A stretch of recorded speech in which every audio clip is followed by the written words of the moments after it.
Hey, my name is Michael. I'm 39. 3 months ago, I was just another guy delivering food to people who could afford to order Thai at midnight. Then one night, a woman opened her door in nothing but a towel, looked me straight in the eyes and whispered, "Come in." The smell of her perfume mixed with steam from her shower, orange blossoms, and something I couldn't name. I should have handed her the food and left. Instead, I stepped inside her marble entryway while rain drummed against glass windows that cost more than my car. She said something that night that still keeps me awake. "I order food I don't need, just to see if you'll come back."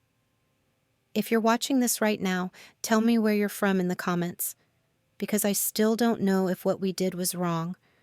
I was done for the night. 3 more deliveries, and I could finally head home to my empty apartment, maybe catch some late-night TV before passing out on the couch. The dashboard clock read 11:47 p.m. as I checked my phone one last time. One more order. Rebecca Linton, Maple Ridge Drive. The address made me pause. That was the fancy gated neighborhood where every house looked like it belonged in a magazine. The kind of place where people like me only showed up to deliver food or fix something. I'd been doing this delivery job for 8 months now, ever since the divorce papers were finalized, and I realized teaching high school English wasn't going to cover 2 apartments and child support. Most nights blurred together: apartment complexes, college dorms, the occasional late-night office building, but Maple Ridge, that was different territory. The rain had started during my last delivery, and now it drummed steadily against the windshield as I navigated through the quiet streets. My beat-up Honda felt even more out of place here, squeaking past manicured lawns and circular driveways. Every house was dark except for the soft glow of expensive landscape lighting. Number 47 sat at the end of a cul-de-sac, all glass and sharp angles. Modern, cold-looking, even with the warm light spilling from inside. I grabbed the Thai food from the passenger seat, pulled my jacket hood up, and jogged to the front door. The doorbell echoed inside, one of those fancy musical chimes.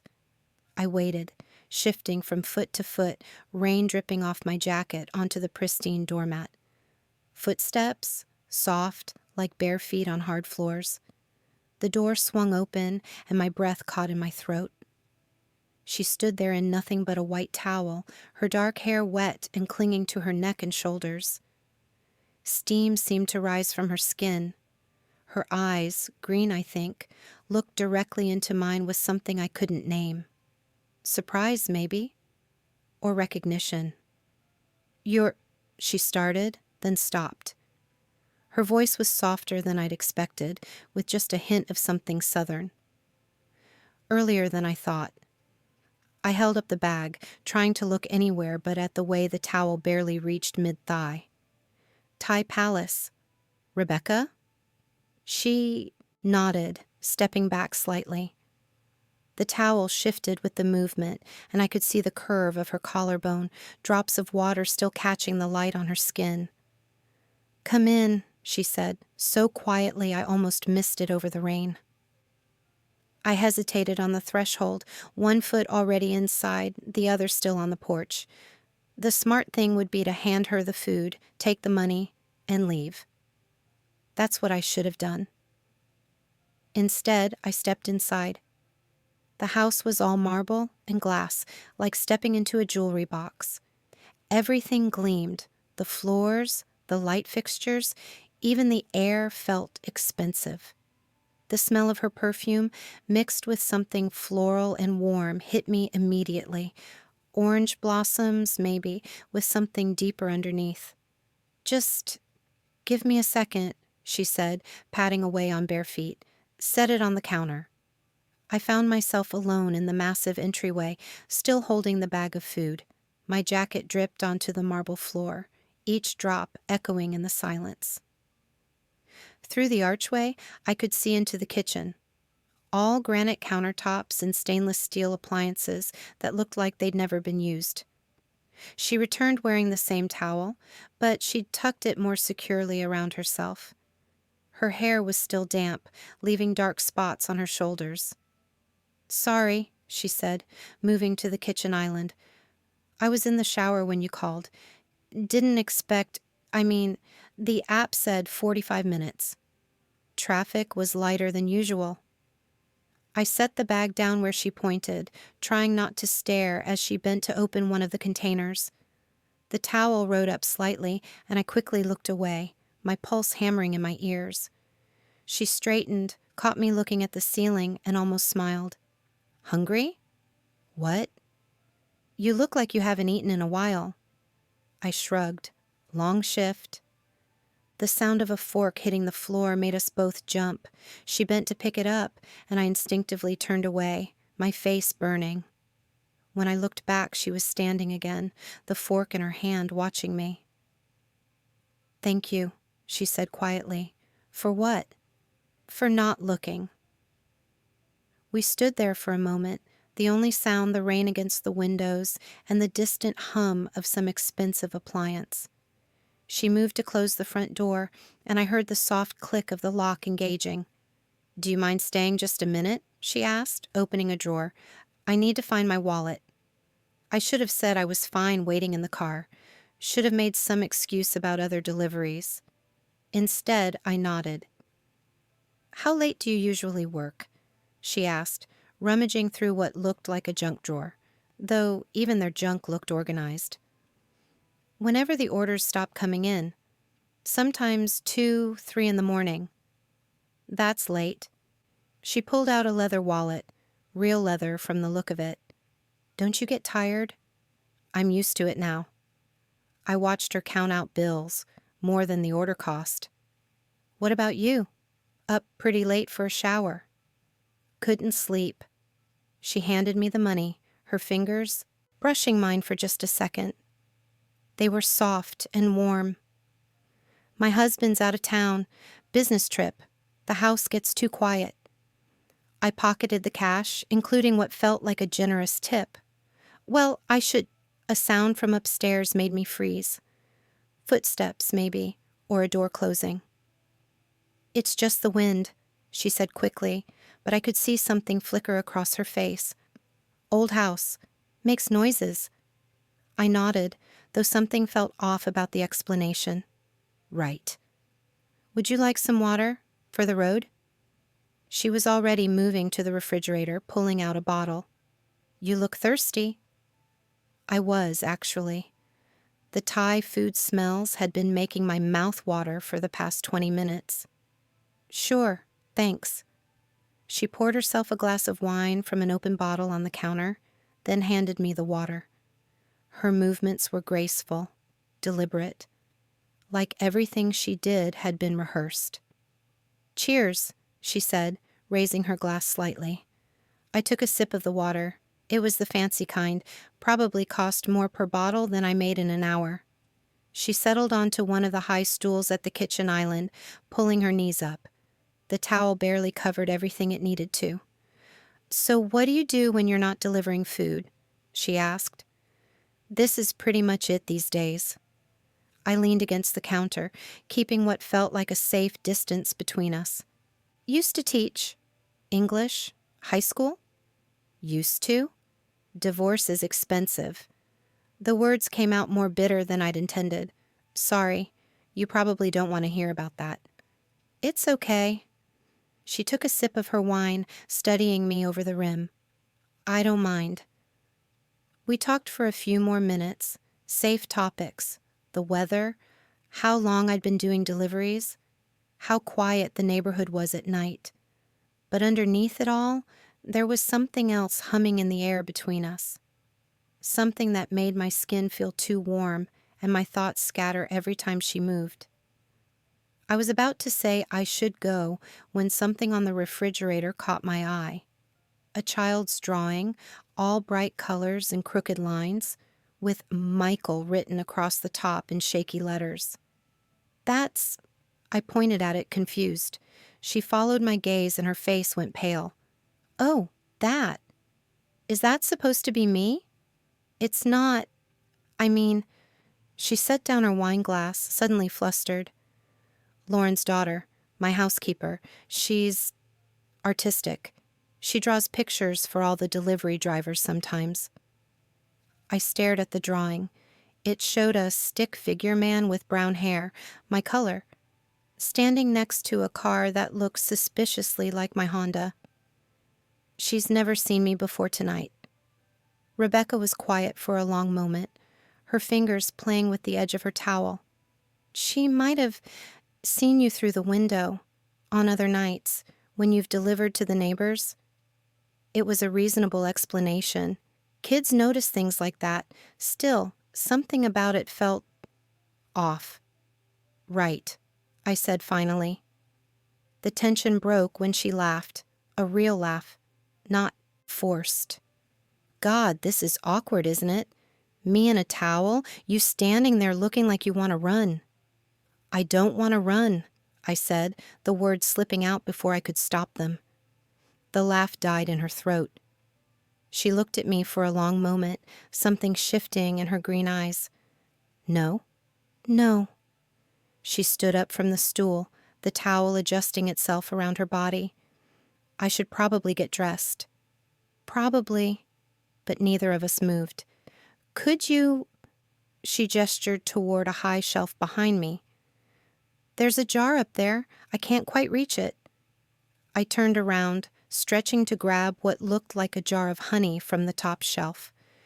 When I turned back, she was right behind me, close enough that I could smell her perfume again, see the water droplets still clinging to her collarbone. Here, I said, my voice rougher than usual.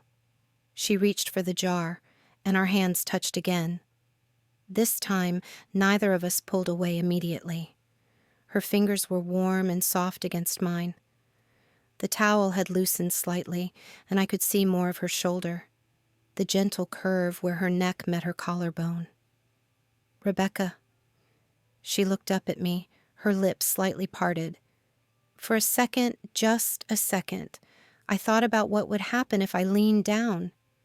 If I kissed her right there in her perfect kitchen, rain pattering against the windows. Instead, I steadied the towel where it had started to slip, my hand briefly touching her bare shoulder. Her skin was impossibly soft and still warm from the shower. "Thank you," she whispered. I was about to say something, what, I don't know, when a loud knock echoed from the front door. Rebecca's eyes went wide with panic. Oh, God! Who? Hide! She grabbed my arm, pulling me toward what looked like a pantry door. Please, just hide. I didn't argue. Something in her voice made it clear this wasn't a request. I slipped into the pantry just as the knocking came again, more insistent this time. Through the crack in the door, I could see Rebecca quickly adjusting her towel and running her hands through her damp hair. She moved to the front door, her bare feet silent on the marble. "Sharon?" I heard her say. "It's almost midnight. Is everything okay?" "I'm sorry to bother you, honey." The voice was older, sharp with curiosity. "But I saw a strange car in the driveway. Thought I should check, with Paul being out of town and all." My heart was hammering so loud I was sure they could hear it through the walls. I pressed myself back against the shelves, trying to make myself smaller. "Oh, that." Rebecca's voice was perfectly calm now, like she'd flipped a switch. "Food delivery. I was craving Thai. You know how it is." "This late?" "You know me and my weird hours. The driver just left, actually. Must have taken the long way out of the neighborhood." There was a pause. I could picture this Sharon woman peering past Rebecca into the house, looking for evidence of... What? What did she think was going on? "Well, I suppose that makes sense," Sharon said finally, "though I thought I saw the car here for quite a while. Must have been mistaken." "You know how it is with these delivery apps," Rebecca said with a little laugh. "Sometimes they have trouble finding the right house in this neighborhood. All these winding streets." "Mm-hmm. Well, you be careful, dear. A woman alone. You never know who these delivery people might be." I'll keep that in mind. Thanks for checking, Sharon. Really? I heard the door close, followed by the sound of the lock engaging. Then silence. The pantry door cracked open, and Rebecca's face appeared. Her cheeks were flushed, whether from panic or excitement I couldn't tell. "Coast clear," she whispered. I stepped out, my legs shaky from the adrenaline rush. Jesus, that was terrifying? I was going to say exciting, actually. She stared at me for a second, then burst out laughing. Real laughter this time, the kind that shook her whole body. I found myself laughing too, though I wasn't entirely sure why. "God, the look on your face," she said, wiping at her eyes, "like you'd never hidden in a pantry before." "Can't say I have." "Well, congratulations. You've officially been initiated into the Suburban Housewife Drama Club. Is that what this was?" Her smile faltered slightly. "Sharon's observant. She means well, I think, but she notices everything. Cars, lights, who comes and goes. Paul always says she should have been a detective instead of a retired librarian." Paul, her husband. The reminder hit me like cold water. "I should probably go," I said. "For real this time." "Yeah." She nodded, but she didn't move toward the door. "Thank you for, you know, not panicking. Thank you for not letting me get arrested for trespassing. You weren't trespassing. I invited you in." "I'm sure that would have gone over well with Sharon." She smiled again, softer this time. "Probably not." I gathered my jacket, which had left a small puddle on her perfect floor. "I'll see myself out." "Michael," she called as I reached the door. I turned back. She was standing in the archway between the kitchen and entryway, one hand holding the towel in place, the other braced against the wall. The light from behind outlined her silhouette. "Be careful driving home. The roads get slippery when it rains." "I will." As I stepped onto the porch, I nearly ran into a woman coming up the walkway. She was younger than Rebecca, maybe mid-20s, with tired eyes and car keys in her hand. "Excuse me," she said politely, but her gaze lingered on me with open curiosity. "Lauren?" Rebecca appeared in the doorway behind me. "You're early?" Traffic was light. Lauren's eyes moved between Rebecca and me, taking in Rebecca's towel, my damp jacket. "I can come back later if you need more time." No, come in. The driver was just leaving." Lauren stepped aside to let me pass, but I could feel her watching as I walked to my car. In my rearview mirror, I saw her standing in the doorway, talking to Rebecca in low, urgent tones. The drive home was a blur of rain and streetlights. I kept replaying the evening, the way Rebecca had looked when she opened the door, the feeling of her fingers against mine, the panic in her eyes when Sharon knocked, the way she'd said my name at the end. Back in my apartment, I finally looked at the tip she'd given me. $60. More than double what the order had cost. Folded inside the bills was a small piece of paper with her phone number written in neat handwriting. Beneath the number, in the same careful script, "In case of emergencies." I stared at the note for a long time before folding it and putting it in my wallet. Outside, the rain kept falling, and somewhere across town, Rebecca was probably lying awake in her perfect house, listening to the sound of water against glass. I fell asleep on the couch, still wearing my damp clothes, dreaming of marble floors and orange blossom perfume, and the way her voice had sounded when she'd whispered my name in the dark. The next few days passed like they were underwater. I went through the motions, deliveries, bills, the occasional text from Kenny asking if he could skip our weekend visit again. Everything felt muted, like I was watching someone else's life through a dirty window. I'd catch myself checking my phone, looking for her name. Rebecca. Even thinking it felt dangerous. Thursday night, the app pinged. Same address, same late hour. My hands were shaking as I picked up the order from the Thai place. The girl at the counter, barely 18, nose ring, bored expression, handed me the bag and went back to scrolling through her phone. She had no idea she was handing over what felt like a loaded gun. The drive to Maple Ridge felt different this time, familiar, like my car knew the way without me thinking about it. I parked in the same spot, grabbed the food, and walked to the front door on unsteady legs.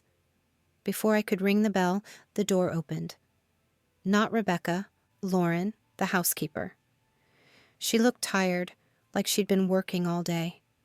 Her dark hair was pulled back, and she wore scrubs under a light jacket. "Delivery for Linton," I said, holding up the bag. She nodded, taking the food without meeting my eyes. "Thank you. Is Mrs. Linton—" "She's not available." Lauren's voice was polite but firm. She handed me cash, exact change, no tip. "Have a good evening." The door closed before I could say anything else. I stood there for a moment, staring at the wooden door, feeling like an idiot. What had I expected? That she'd answer in another towel? That we'd pick up where we'd left off, hiding in pantries and whispering in the dark? Walking back to my car, I noticed Sharon's house. The lights were on, and I could see her silhouette in the front window. Watching, always watching. Friday came and went. Saturday too. No orders from Rebecca. I found myself driving through the neighborhood anyway, telling myself I had other deliveries nearby. Which was true sometimes. But I'd take the long way, past her house looking for signs of life. Paul's car, a black BMW that screamed money, was in the driveway most nights. The house looked different when he was home. Colder somehow, even with all the lights on. Sunday afternoon, my phone buzzed. Not a delivery order, a text from an unknown number. "Are you working tonight? R." I stared at the message for 10 minutes before typing back, until 2 a.m. usually. "Hungry?" "Always." Another long pause. Then, "Thai Palace, 11:30. The order came through the app an hour later. My hands were steady this time as I picked up the food, but my heart was doing something complicated in my chest. The familiar drive, the familiar street, the familiar house at the end of the cul-de-sac. But this time, Paul's car wasn't in the driveway. Rebecca answered the door in jeans and a white sweater, her hair pulled back in a ponytail. She looked younger somehow, more real. Less like something from a magazine, and more like someone I might actually know. "Hi," she said, and the word carried the weight of everything that had happened between us. "Hi." She stepped aside, letting me in. The house felt different, too. Warmer, more lived in. There was a wine glass on the kitchen counter, music playing softly from somewhere I couldn't see. "Paul's in Chicago," she said like she was answering a question I hadn't asked. "Business. He'll be back Tuesday." I set the food on the counter, the same spot as before.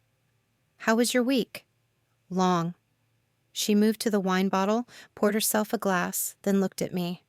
"Want one?" "I'm driving." "One glass won't hurt. Besides," she smiled, and it was different from before. Less nervous, more certain. "I have a feeling you're going to be here for a while." I should have said no, should have taken the money and left. Instead, I accepted the wine glass she offered, our fingers brushing again in that way that made my skin feel electric. "Two late-night deliveries," she said, raising her glass. "Two emergency contacts," I replied, and watched her eyes widen slightly. So she remembered the note. We settled at the kitchen island, the food between us. She'd ordered enough for 2 people, I realized. Maybe that had been the point. "Tell me something," she said after we'd eaten in comfortable silence for a few minutes. "Like what?" "I don't know. Something real. Something you wouldn't tell most people." I took a sip of wine, feeling it warm my chest. "I miss teaching." "Why'd you stop?" "Money." When Sarah, my ex-wife, when we split up, she got the house. I got the debt and the child support payments. Teaching doesn't pay much to begin with, and trying to cover two households, I shrugged. This pays better. More hours, more money. Do you miss her, Sarah? Sometimes. Not her exactly, but what we were. Before everything got complicated. Rebecca nodded like she understood. How long were you married? 7 years. You? 15. She said it quietly, like an admission of guilt. Any kids? No. Something flickered across her face. We talked about it, but Paul was always traveling, always building the business. There was never a right time, and then I guess I got too old to pretend it was still an option. You're not old. I'm 44, Michael. That's not old. She looked at me over her wine glass, something unreadable in her green eyes. How old are you? 39. Younger than me. Not by much. By enough. I wanted to ask what that meant, but something in her tone warned me off. Instead, I changed the subject. This is a beautiful house. It's Paul's dream house. Glass and steel and clean lines, very modern, very expensive. She looked around like she was seeing it for the first time. Sometimes I feel like I'm living in a museum. Must be nice, though, all this space. It's quiet. She stood up, walking to the massive windows that face the backyard. Too quiet most of the time, especially when he's traveling. I joined her at the window.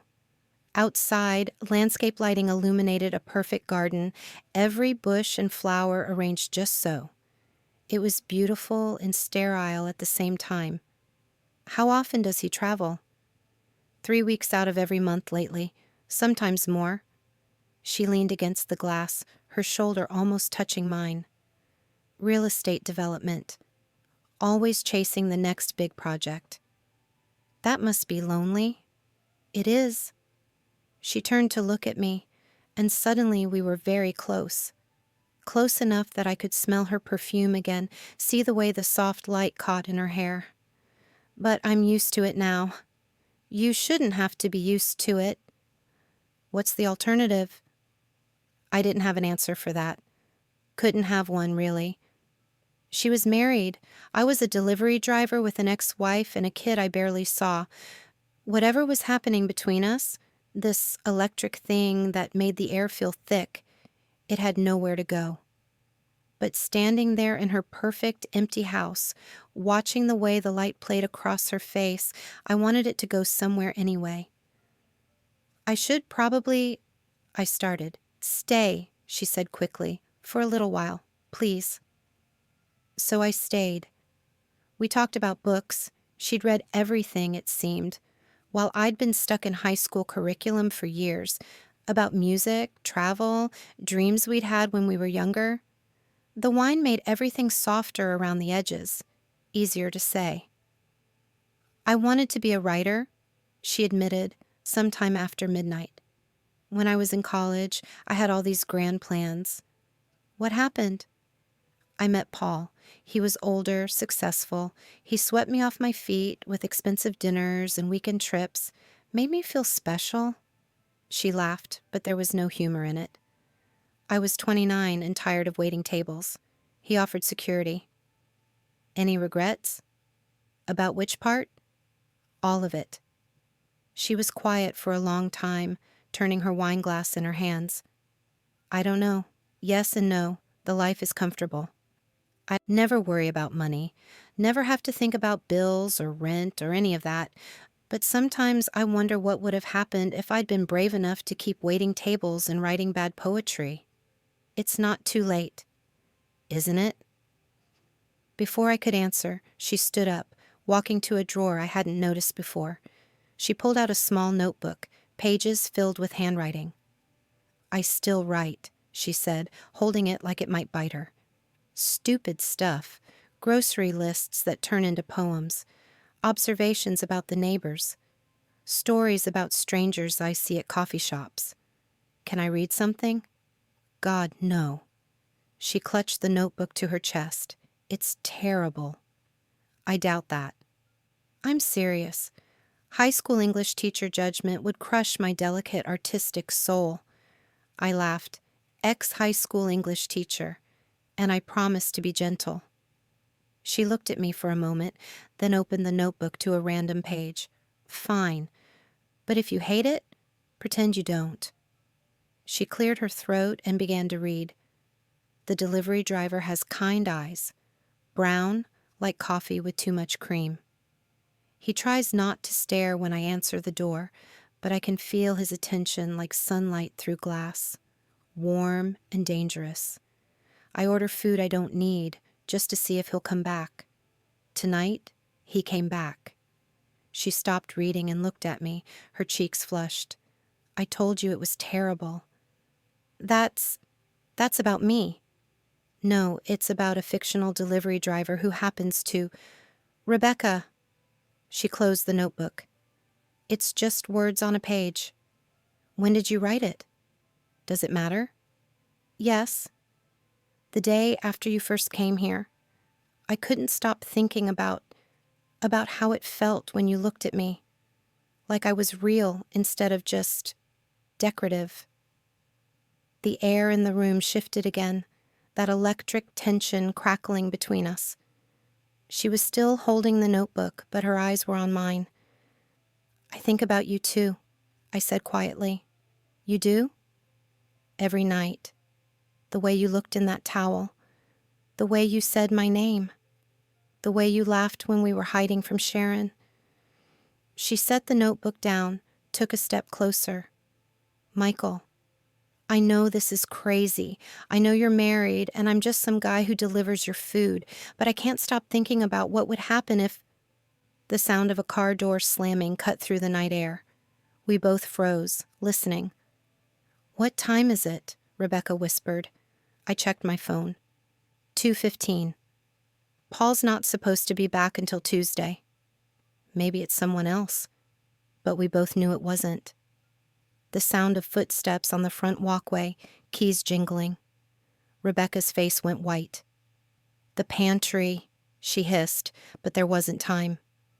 The front door was already opening. Rebecca, a man's voice, deep and confident. Why are there 2 wine glasses on the counter? Paul Linton appeared in the kitchen doorway. Tall, silver-haired, expensive suit rumpled from travel. His eyes took in the scene. His wife in jeans and a sweater at 2 a.m, an empty wine bottle, takeout containers on the counter, and me standing there like an idiot with guilt written all over my face. Who's this? He asked, his voice perfectly calm, which somehow made it more terrifying than if he'd been shouting. The delivery driver, Rebecca said quickly. I was just paying him. Paul looked at his watch, then at me.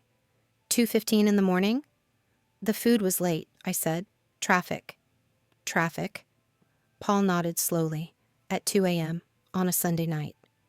I should go, I said, moving toward the door. Yes, you should. Paul didn't move out of my way, forcing me to walk around him. Interesting tip practices they have these days, staying for wine and conversation. Paul, Rebecca started. It's fine, honey. His voice was still calm, still perfectly controlled. I'm sure it was all very innocent, wasn't it? I looked back at Rebecca. Her face was pale, her hand shaking slightly. Yes, I said. It was. Good. Paul smiled, and it didn't reach his eyes. Then there won't be any need for you to come back. Will there? It wasn't really a question.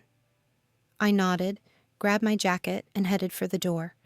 Behind me, I could hear them talking in low, tense voices. Rebecca's voice getting higher, more defensive. Paul's staying maddeningly calm. In my car, I sat for a moment with my hands gripping the steering wheel. Through the large windows, I could see them moving around the kitchen. Paul gesturing, Rebecca shaking her head. It looked like a silent movie, all shadows and light. I drove home through empty streets, my head spinning with wine and adrenaline. At every red light, I expected to see police cars in my rearview mirror. By the time I reached my apartment, I'd convinced myself that Paul was probably calling his lawyer or hiring a private investigator or doing whatever rich, powerful men did when they found strange men in their kitchens at 2 in the morning. My phone buzzed as I was getting ready for bed. A text from Rebecca's number. "I'm sorry. He's suspicious, but I don't think he knows anything for certain. Give it a few weeks." I stared at the message for a long time before typing back, "Are you okay?" The response came quickly. "I will be. Thank you for tonight. For everything." I wanted to say more. Wanted to ask what would happen between her and Paul, whether she was safe, when I might see her again. Instead, I typed, "Be careful." "You too." I deleted the conversation thread and put my phone on the nightstand. Outside, it was starting to rain again. The same soft patter against the windows that had started this whole thing. Lying in bed, I could still taste the wine on my lips, still smell her perfume on my jacket. Somewhere across town, Rebecca was lying next to her husband, pretending everything was normal. Both of us staring at the ceiling, thinking about words in notebooks and the way electricity felt when it jumped between two people in the dark. I didn't know it yet, but it would be 3 weeks before I saw her again. 3 weeks of normal deliveries to normal people who answered their doors in normal clothes and paid with normal tips. 3 weeks of driving past her street and seeing Paul's car in the driveway every night.